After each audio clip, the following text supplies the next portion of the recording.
400년 동안 애굽에서 노예살이하던 이스라엘 백성들을 하나님께서 이제 당신의 때가 되었다고 생각하시고 모세를 준비시키시고 모세를 통해서 이스라엘 백성을 건져내시지요.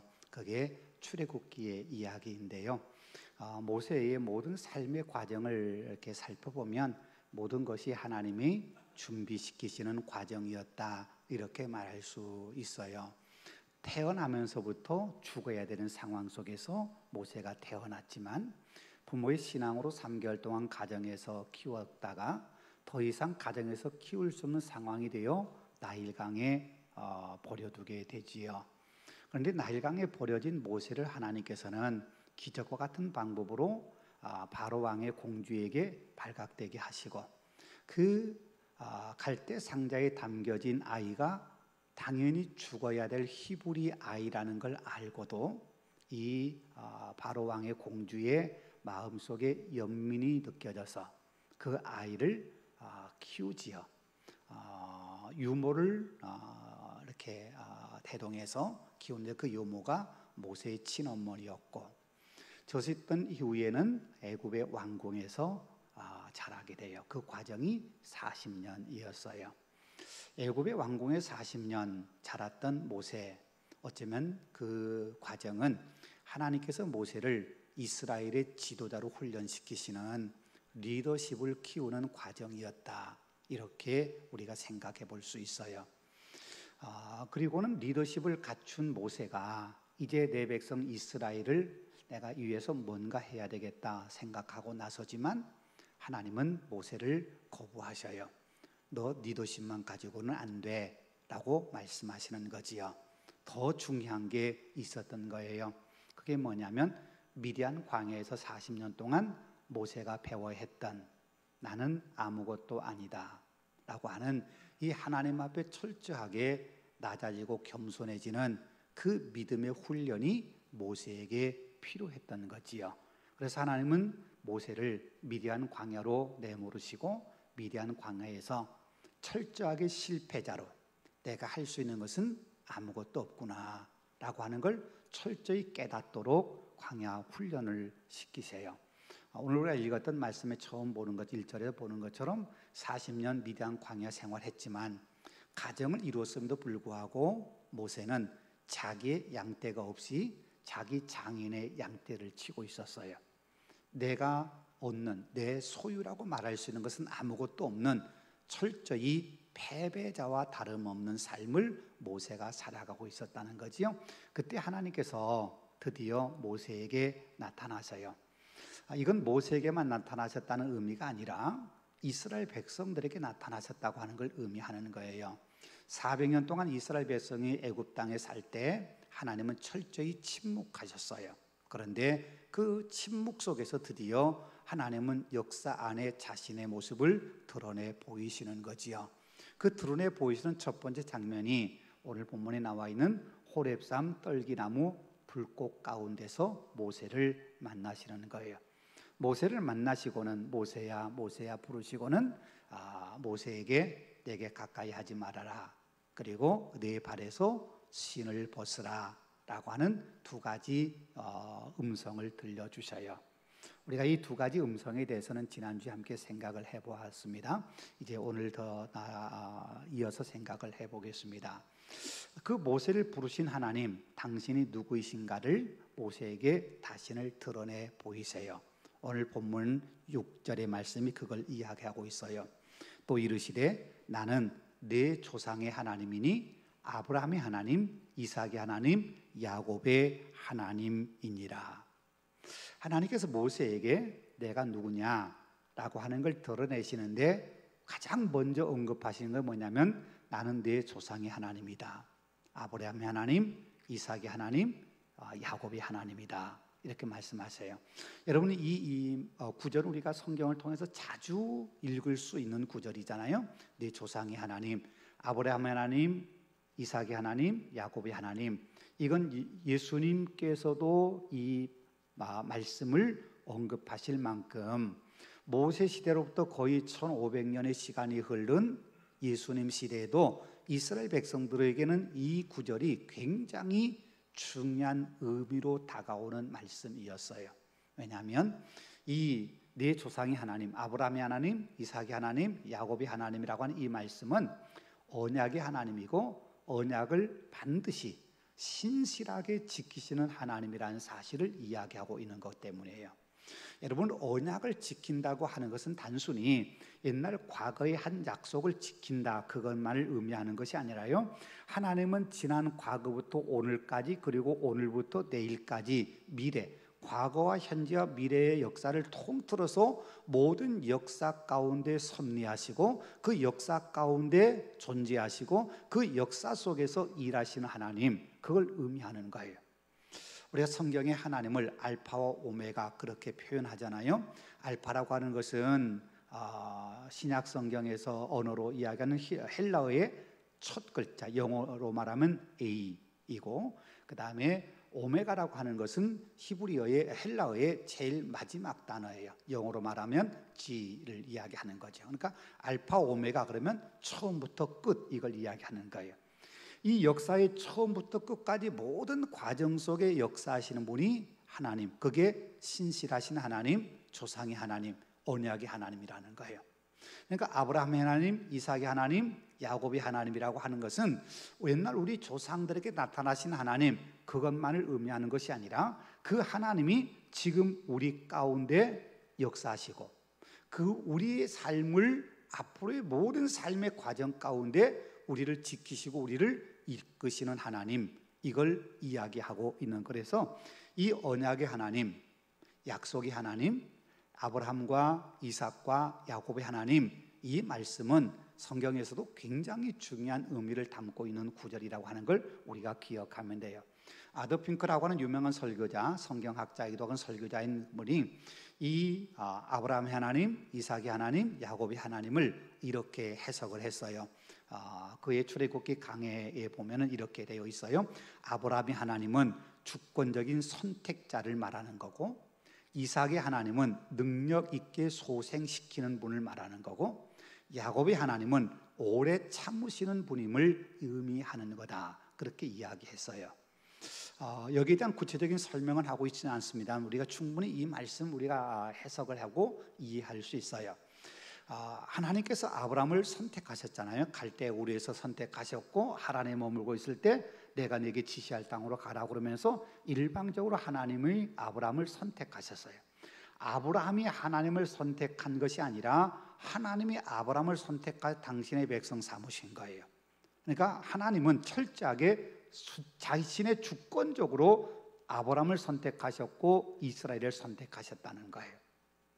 그런 선택의 능력, 선택의 권리를 가지고 있는 분, 그분이 아브라함의 하나님이라고 하는 그 의미의 가장 중심축에 있는 거다, 그걸 이야기하고 있는 거예요. 이삭의 하나님, 능력 있게 소생시키는 자, 우리 잘 아는 것처럼 아브라함이 100세가 되어서 99세가 되어서 아이를 낳을 수 없을 순간, 살아도 더 이상 임신할 가능성이 없는 그런 상황 속에서 하나님은 내년 이맘때에 너희 집에 아이가 생길 거다, 그리고는 이 이삭이 태어나게 하셔요. 불가능한 속에서 가능을 만들어내신 하나님이에요. 또 창세기 22장에 나와 있는 것처럼 하나님께서 아브라함에게 네 사랑 독자 이삭을 번제로 드리라, 그렇게 말씀하실 때 모리아 산에 번제로 드리러 이삭과 아브라함이 올라가잖아요. 아브라함에게 그 마음은 너무나도 힘들었을 테이지만 아브라함이 그렇게 이야기하는, 여호와 이레라고, 하나님이 준비하실 거라고. 그렇게 믿고 갔던 그 순간에 하나님께서 이삭이 죽어야 될 순간에 이삭의 생명을 살려내세요. 그리고 새로운 역사를 만들어 가셔요. 이게 능력 있게 소생시키시는 하나님. 이삭을 생각하면 하나님께서 불가능한 상황 속에서 당신의 능력을 통해서 뭔가 새로운 걸 만들어내신 하나님이라고 하는 걸 느낄 수 있다는 거예요. 야곱의 하나님, 오래 참으시는 분이라는 거예요. 여러분 보세요. 야곱의 생애에서 참 야곱 많이 본받고 싶다, 그런 부분은 많지 않아요. 그렇지요? 야곱은 늘 남을 속이고 자기가 욕망하는 걸 움켜쥐고 그걸 얻기 위해서 수단 방법 가리지 않고 형도 속이고 아버지, 눈 어두운 아버지 속이고 그 다음에 자기 외삼촌 라반도 속이고, 그럼 자기가 얻고 싶은 거 다 얻었는데 마지막에 고향으로 돌아올 때 야복강에서 자신이 할 수 있는 게 아무것도 없을 때 하나님의 천사와 씨름을 하잖아요. 네. 그러면서 그때 야곱이 속이는 자가 아니라 이제는 하나님과 겨루어 이기는 이스라엘로 이름이 바뀌어요. 그 과정 가운데 하나님은 야곱에 대해서 오랫동안 참으셨어요. 보세요.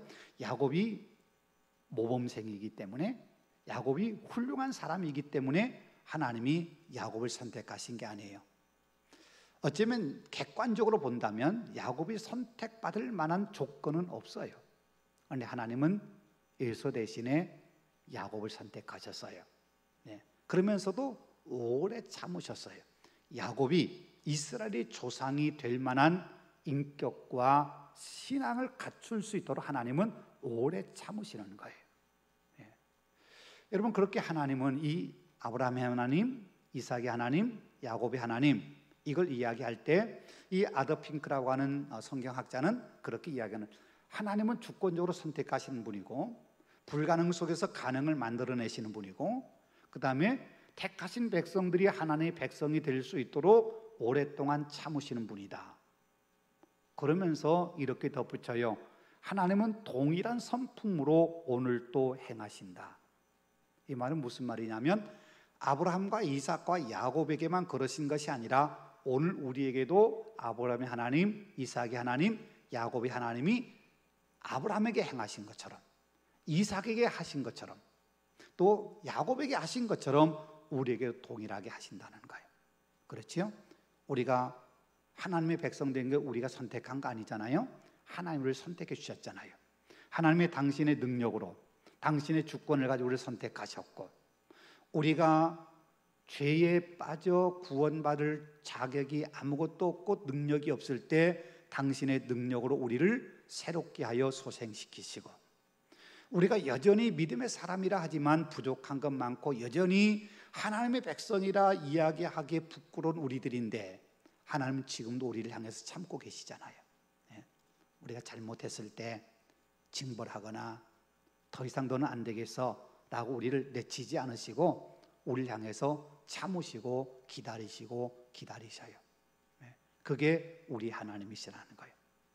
그것이 아브라함과 이삭과 야곱에게만 그런 게 아니고 오늘 우리에게만 그런 것이 아니고 성경의 모든 역사 속에 하나님은 언제나 당신의 능력으로 선택하시고 당신의 능력으로 회복시키시고 당신의 능력으로 오래 참으시면서 당신의 백성을 당신 백성 삼으시는 거예요. 그 과정의 모든 과정이 하나님의 역사였다. 그래서 아브라함의 하나님, 이삭의 하나님, 야곱의 하나님, 그러면 그것은 먼 옛날의 하나님, 그걸 의미하는 것이 아니라 지금도 나에게, 그리고 지금도 역사 속에 늘 그러신 것처럼 우리를 향해서 선택하신 하나님의 주권적 역사를 행하시고 부족한 우리를 향해서 하나님이 소생시키시고 다시금 일어서게 하시고 다시금 용기를 주어 뛰게 하시고 부족한 우리지만 하나님이 징벌하지 않으시고 참으시며 참으시까지, 그래서 우리로 하여금 하나님 백성 되도록 우리를 이끌으신 하나님이라고 하는 걸 우리가 느껴야 된다. 너무나도 좋은 해석이다 이런 생각이 들어요. 두 번째, 아브라함 모세에게 나타난 하나님은 고통당한 당신의 백성들의 아픔을 보시고 하신 하나님이라는 거예요.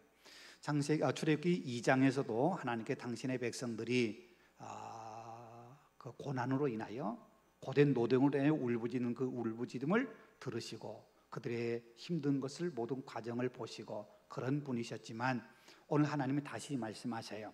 오늘 7절 말씀이지요. 여호와께서 이르시되 내가 애굽에 있는 내 백성의 고통을 분명히 보고 그들이 그들의 감독자로 말미암아 부르심을 듣고 그 근심을 알고. 이스라엘 백성들의 형편, 이스라엘 백성 고난당하는, 애굽에서 노예로 고난당하는 이스라엘 백성들을 내 백성이라고 말씀하시면서 그 백성들이 지금 어떤 형편 속에 있는지 하나님은 다 보고 계셨다, 다 알고 계신다, 그걸 말씀하셔요. 여러분, 그래요. 하나님은 때로 하나님이 우리의 기도, 우리의 신음, 우리의 아픔에 응답하지 않으실 것처럼 보이지만 하나님은 다 알고 계시고 다 기억하신다는 거예요. 시편 121편 말씀하죠. 이스라엘 지키시는 이는 졸지도 아니하시고 주무시지도 아니하시리로다. 네. 우리는 잠깐 누군가를 잊을 수 있어요. 우리는 잠깐 기억이 멈출 수 있어요. 그러나 졸지도 않고 주무시도 않으신 하나님께서는 우리의 모든 형편을 늘 아시고 기억하신다는 거예요. 형편을 아신 하나님. 그런데 여러분 보세요. 우리 형편을 아시는 하나님께서 그러면 우리 형편을 지키 아시는데 언제 하나님이 우리를 향한 당신의 계획을 이행하실까? 언제 하나님이 우리를 위해서 당신의 뜻을 이루도록 하나님께서 행동하실까? 출애굽기 2장 거기에서 이스라엘 백성들의 고통, 아픔, 울부짖음을 하나님이 아시고 들으시고 언약을 기억하셨다고 말씀하셔요. 그런데 오늘 본문에서 하나님께서 모세를 불러서 다시금 이스라엘 백성의 리더로 그리고 그들의 고통에서 건지시도록 모세를 보내실 때 이때까지의 과정이 거의 40년의 세월이 흘렀어요. 하나님의 고통을 아시고 다 우리의 형편을 다 아심에도 불구하고 하나님께서는 40년 동안 기다리게 하신 거예요. 이스라엘 백성들로 하여금. 전에도 한번 2장 말씀 때 간단히 말씀드렸습니다만 다시 한번 우리가 한번 기억해 본다면요, 왜 하나님께서는 이스라엘 백성이 부르짖을 때 바로 응답하지 않으시고 왜 바로 그들을 그 고통에서 바로 건지지 않으시고 40년 후에야 모세를 그들에게 보내셨을까? 네 가지로 간단하게 생각하면 이렇게 생각할 수 있어요. 첫 번째는 지금 오늘 우리에게도요, 우리가 어떤 힘든 문제로 하나님께 도우심을 구하며 간절히 기도할 때 우리의 기도의 간절함에 하나님께서 곧 응답해 주시고 우리가 기도할 때 금방 하나님이 뭔가 해결책을 보여주시면 참 좋을 텐데 그렇지 않을 때가 많잖아요. 그 이유가 뭐냐? 네 가지로 생각한다면요, 우리로 하여금 첫 번째는 우리로 하여금 준비하게 하시는 거예요. 네. 이 준비는 두 가지예요. 하나는 하나님이 행하실 일을 준비하는 믿음을 갖추도록 하는 거 하나하고 또 하나는 우리의 믿음의 그릇이 커지게 만드는 거예요. 우리는 좋아하지 않지만 성경이 우리에게 늘 강조하고 있는 것 가운데 하나가 뭐냐면 우리의 인격과 믿음이 커지는 것은요, 평안의 때가 아니에요. 시련의 때예요. 고난의 과정, 고난의 풀무를 통과할 때 우리의 믿음이 정결해지고 우리의 인격과 우리의 신앙이 성장해져요. 그건 분명해요. 그래서 하나님은 때로 우리를 고난 속에 밀어넣으시고 고난 중에 부르짖음을 불고 하나님이 우리에게 빨리 응답하지 않으신 이유는 내 믿음의 그릇을 더 키워야 된다, 내 믿음이 더 순수해져야 된다 하는 하나님의 때를 기다리도록 하시는 거예요. 두 번째는요, 모든 것이 하나님의 섭리, 하나님의 개입, 하나님의 역사임을 깨달도록 하기 위해서. 우리가 이건 잘 알지요. 우리가 기도할 때마다 하나님이 그때그때 금방금방 응답해 주신다면 하나님 늘 내게 이렇게 빨리 응답해 주시고 고맙다, 우리가 그렇게 생각하면 좋을 텐데 우리 인간은요 그렇지 않아요. 여러분, 우리가 이스라엘 백성이 40년 광야 생활할 때 모습 생각해 보면은요, 기적 같은 일들을 엄청나게 겪잖아요. 그런데도 뒤돌아서면 또 배신해요. 또 하나님 저버리고 우상을 따라가고 자기 욕심을 따라가고, 그러면서 우리가 볼 때는 참 어리석다, 어떻게 저럴 수 있을까? 그런데 우리가 살아가다 보면 그게 우리의 모습이에요. 우리도 다르지 않아요. 하나님의 은혜를 금방 경험했다고 하고 뒤돌아서면 은혜를 다 쏟고 어느 순간에 다 아무것도 남지 않는, 하나님의 놀라운 은혜를 경험하고 하나님의 기적 같은 역사를 경험하고서 내 실제적인 문제 앞에 딱 다다르면 하나님의 은혜, 기적 같은 역사 다 잊어버리고 내 욕망 때문에 하나님을 등지는 경우가 우리에게 많잖아요. 우리 인간이 그래요. 그런데 고난의 긴 과정을 거치고 난 다음에 우리가 기도하고 하나님 아니면 안 된다고 부르짖을 때 하나님이 응답해 주시면 이건 내 힘으로 안 되는 거야. 이건 하나님이 내게 응답해 주셨기 때문에 하는 거야 라고 우리에게 베푸신 하나님의 은혜를 은혜로 아는 거예요.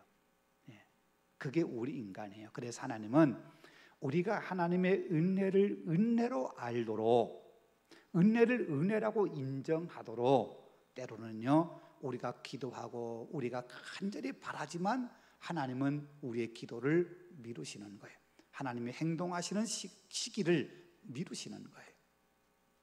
또 하나는요 하나님과 더 깊은 인격적 관계를 맺도록 가기 위해서예요.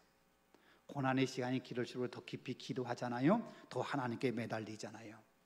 하나님은 자주 말씀드립니다만 하나님은요 우리가 어떤 업적을 세우느냐 이거 별로 좋아하지 않으세요. 업적보다 훨씬 더 중요한 게 뭐냐면 하나님과 아름다운 관계, 믿음의 교제를 얼마만큼 끈끈하게 이어가나, 이걸 하나님이 훨씬 더 기뻐하셔요. 우리가 하나님을 사랑하고 하나님과 좋은 믿음의 관계, 인격적 관계를 맺고 하나님과 동행하는 삶을 살아가면 그런 우리를 통해서 하나님이 큰 일을 이루시기도 하셔요. 그런데 큰 일을 이루었다고 하나님의 좋은 사람이냐? 아니에요. 그것과 하나님과 동행하는 건 다른 문제예요. 마태복음 7장에서 예수님께서 하신 말씀처럼 마지막 때에 사람들이 와서 주님, 내가 주님 이름으로 선지자 노릇하고 주님 이름으로 귀신 쫓아내고 주님 이름으로 많은 권능을 행했습니다. 그렇게 말할 때 주님이 뭐라고 대답하시냐면 나는 너를 도무지 알지 못하는다. 불법을 행하는 자들아 내게서 떠나가라. 그렇게 말씀하셔요. 엄청난 일을 했잖아요. 선지자 노릇하고 귀신을 쫓아내고 주님 이름으로 권능을 행했어요. 엄청난 능력을 행하고 엄청나게 큰 일을 했어요. 그런데 주님은 나 너 몰라. 그렇게 말씀하셔요. 왜요? 관계가 안 되니까. 관계가 안 돼 있으니까. 대신에 우리가 잘 아는 창세기에 나오는 에녹이라는 사람 보세요. 에녹이 300년 동안 하나님과 동행하다가 하나님이 데려가셨다고 그러잖아요. 근데 에녹이 뭘 했느냐? 성경은 아무것도 기록하지 않아요. 그냥 무두셀라를 낳고 65세의 무두셀라를 낳고 300년 동안 하나님과 동행하다가 하나님이 데려가셨다. 다른 게 한 거 없어요. 자식 낳는 것밖에 없었어요. 기록된 게.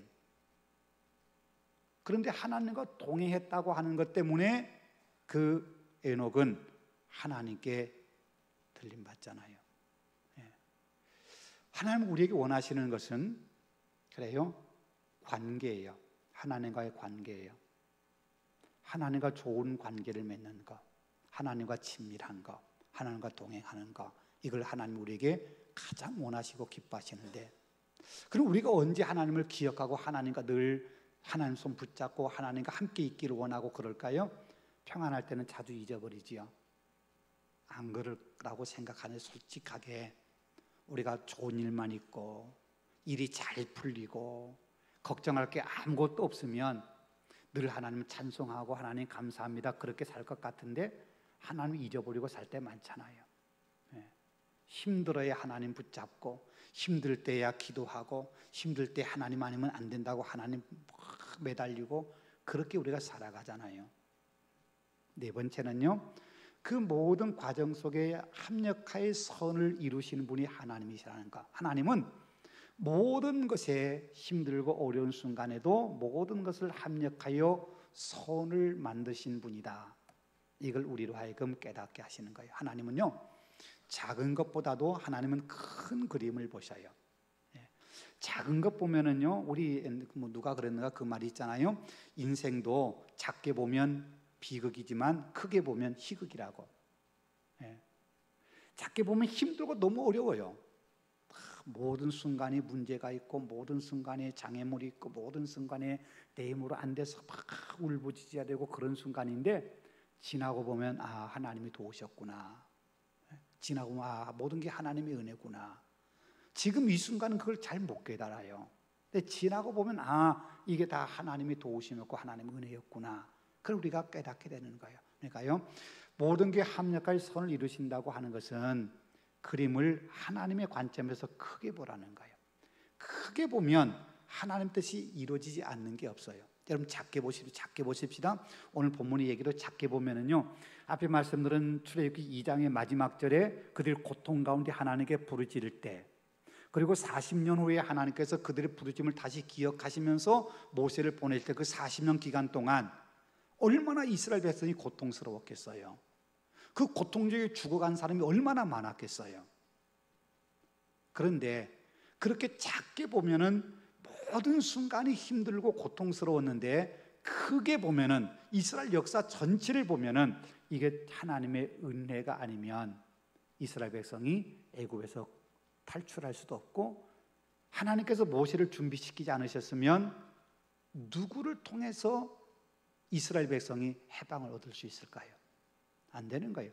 모든 과정 속에 하나님이 다 준비시키고 모든 과정을 진행하셨기 때문에 그게 가능했지.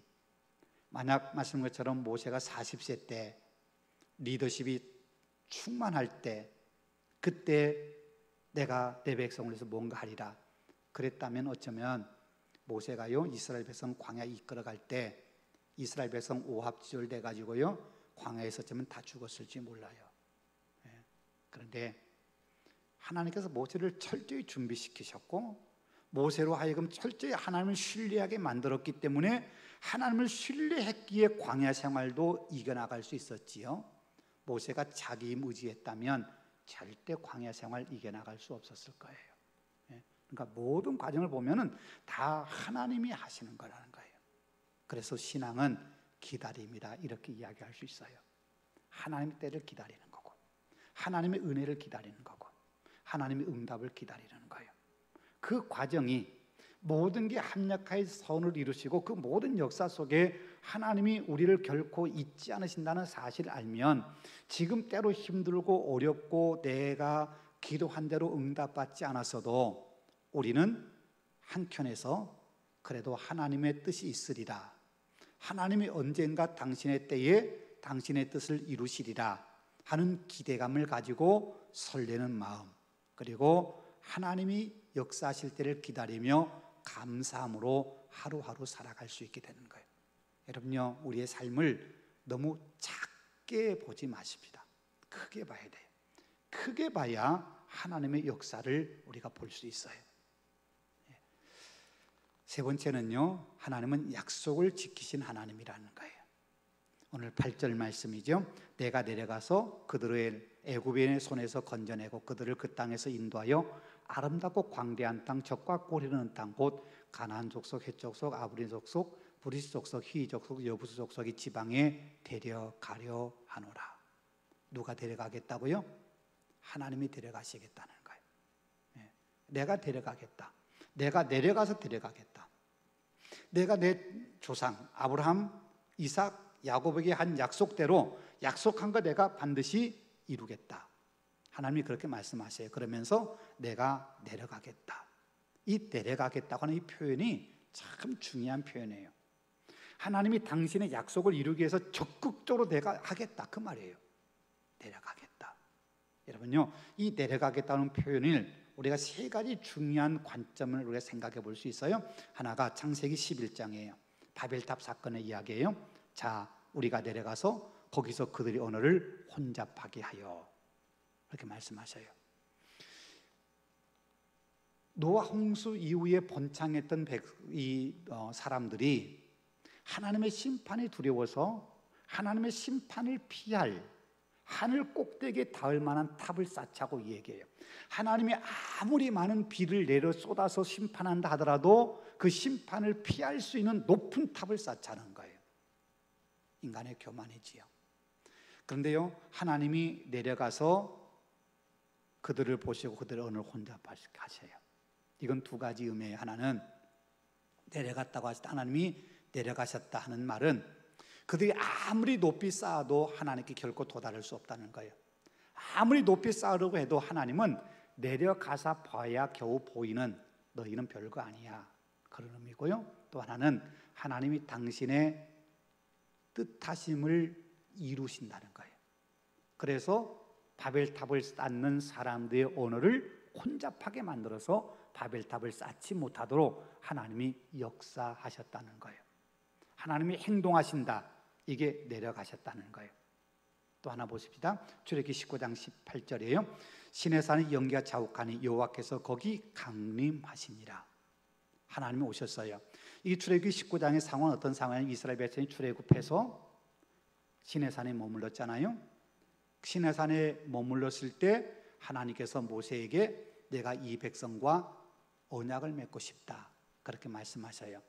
언약을 맺고 싶다고 말씀하실 때 모세가 하나님의 말씀을 듣고 이스라엘 백성들에게 와서 하나님이 우리와 언약 맺고 싶다는데 너희들 하나님과 언약 맺을래? 우리가 하나님과 언약 맺으면 하나님은 우리 하나님이 되실 거고 우리는 하나님의 백성이 돼. 하나님이 우리 하나님이 되신다면 하나님이 당신의 능력으로 우리를 이끌어 주실 거야. 단 우리가 하나님의 백성이 된다면 하나님 우리에게 요구하신 대로 우리가 살아야 돼. 어때? 할래? 여러분 보세요.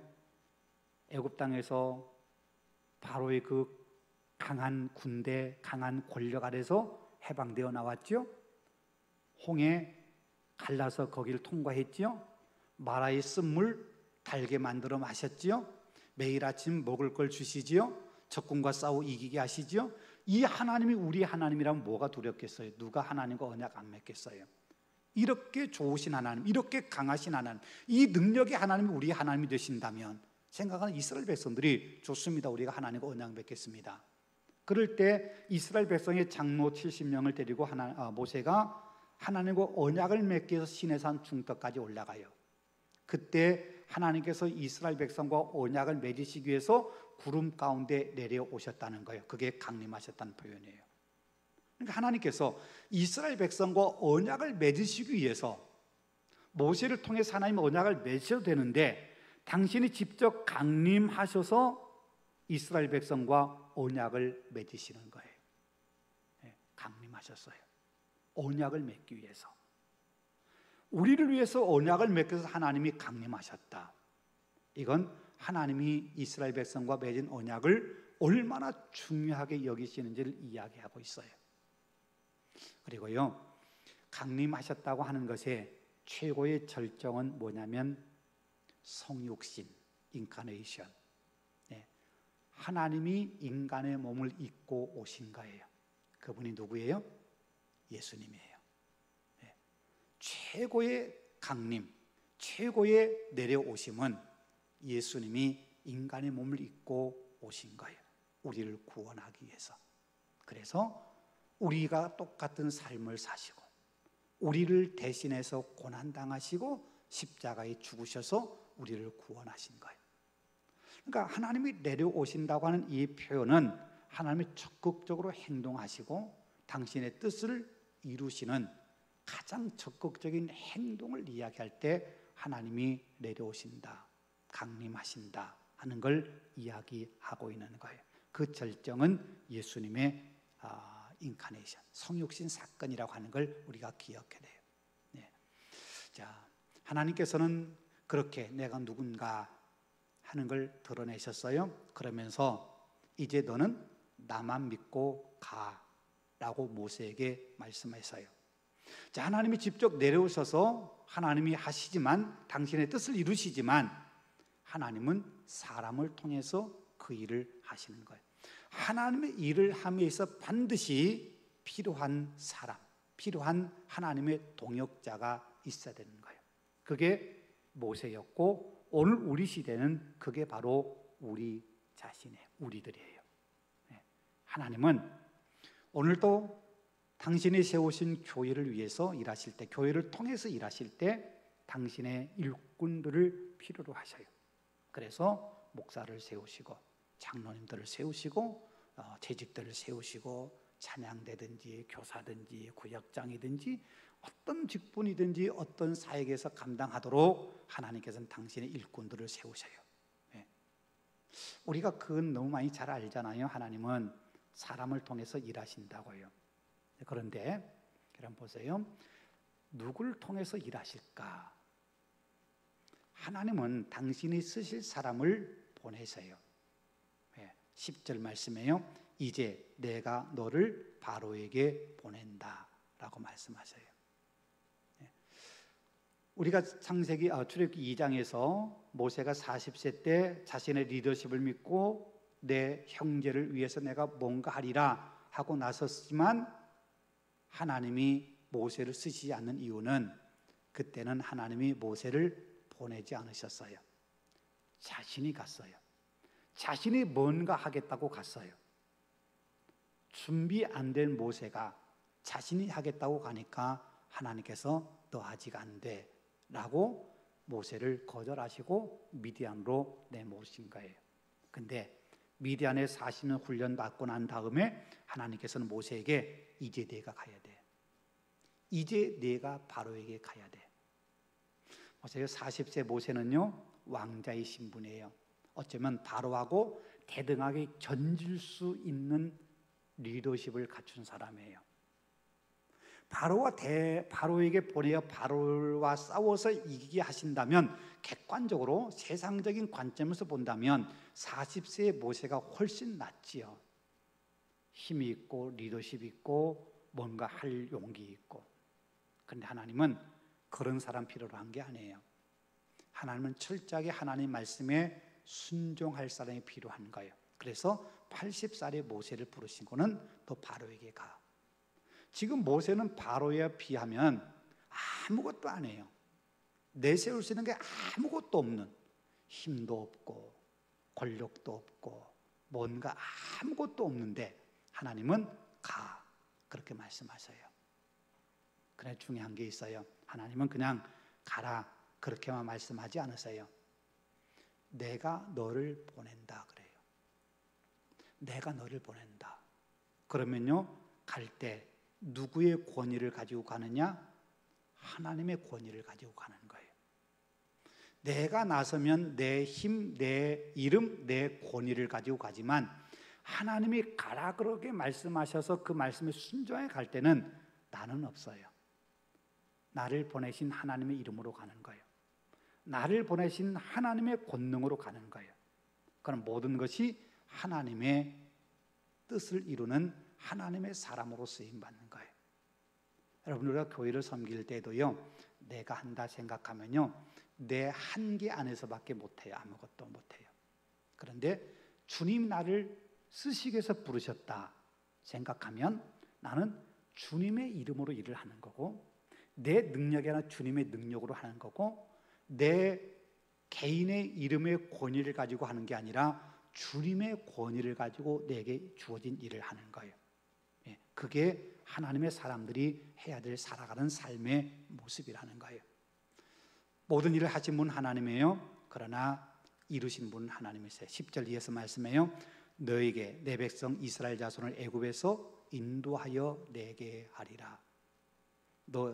이스라엘 백성 내 백성을 이끌어내는데 네가 한 게 아니라 내가 너를 통해 하는 거야. 내가 너를 통해 하는 거야. 그러니까 너는 나만 믿고 가. 그 말이에요. 나만 믿고 가. 여러분요 모세의 능력 없어요. 모세가 가진 권위 없어요. 하나님이 가라 하시니까 하나님이 모세에게 힘을 주는 거예요. 하나님이 모세에게 권위를 주는 거예요. 여러분 보세요. 이 권위라고 하는 게 얼마나 큰지요. 제가 자주 그 비유를 합니다마는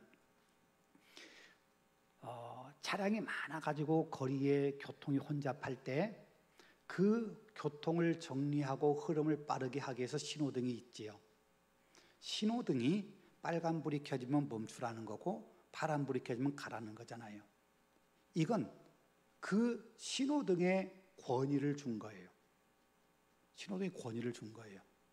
신호등이 사실 아무것도 아닌데 사람들이 공통으로 그 신호등의 권위를 줘서 빨간불은 멈추도록 파란불은 가도록 하는 거예요. 신호등이 없는 곳에 예를 들어서 교통경찰이 수신을 해요. 자, 이쪽 차 먼저 가라. 그 다음에 이쪽 차 가라. 그러면 이 교통경찰의 힘은 사람의 힘이에요. 한 사람의 힘밖에 안 돼요. 사람의 힘으로 자동차를 오라가라 할 수 없어요. 그런데 경찰이라고 하는 권위잖아요. 경찰은 권위가 있기 때문에 경찰의 수신호 하나에 수많은 차들이 멈춰서기도 하고 가기도 하고, 그게 권위라는 거예요. 여러분, 우리에게는 힘이 없어요. 그런데 우리에게는 권위가 있어요. 하나님의 권위가 있어요. 요한복음 1장에서 그렇게 말씀하셔요. 영접하는 자 곧 그 이름을 믿는 자에게는 하나님의 자녀가 되는 권세를 주셨으니. 여러분, 우리가 하나님의 자녀가 되었어요. 그럼 우리에게는 힘이 없어요. 그러나 하나님의 자녀라고 하는 권세가 있어요. 하나님의 자녀라는 권세가 있기 때문에 자녀의 권세를 가지고 우리가 아버지께 기도할 수 있고, 아버지의 이름으로 뭔가를 할 수 있어요. 그게 권세, 권위예요. 하나님 우리에게 그런 권위를 주셨어요. 지금 모세에게 하나님이 그런 권위를 위임하신 거예요. 내 권위를 너에게 준다. 그러니 너는 가라. 여러분요, 결코 모세를 내 힘 갖고 해봐 그렇게 말씀하지 않으셨어요. 내가 너에게 권위를 줄 거야. 내 이름으로 가는 거야. 내가 할 텐데 너는 내 하는 것에 너는 동역자가 되기만 하면 돼. 근데 그건요, 오늘 우리에게도 똑같이 해요.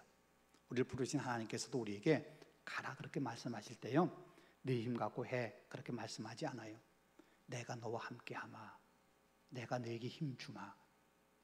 우리가 잘 아는 사도행전 1장에 예수님께서 땅 끝까지 이르러 내 복음의 증인되라 그렇게 말씀하실 때 내 힘 갖고 해 그렇게 말씀하지 않잖아요. 오직 성령이 너에게 임하시면 너희가 권능을 받고, 이건 너희 권능이 아니에요. 성령의 권능이에요.